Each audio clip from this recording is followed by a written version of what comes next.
Wow, St. Peter, nakaluwag-luwag ka na ngayon Parang maraming na dead on arrival ngayon, St. Peter. Nay, bagay ka kay St. Peter kay any moment na ma-dead on arrival ka.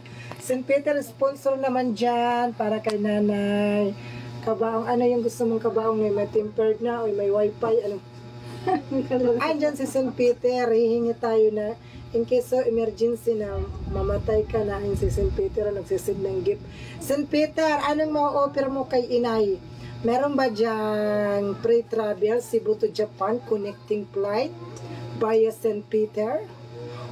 Or mayroon dyan buy one take one Balsamar kasama na ako? Diba? At least kasama na tayo. Meron half cook cremate. Ano, may St. Peter meron half cook cremate.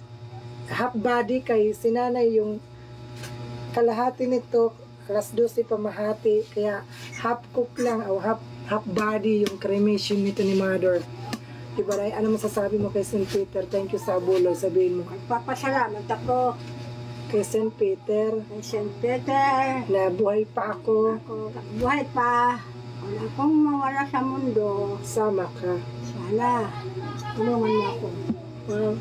Dahil sa St. Peter, nakakasigurado tayo, cremate ay laging tostado. Diba, St. Peter, layas ka na. Tapos na yung exposure.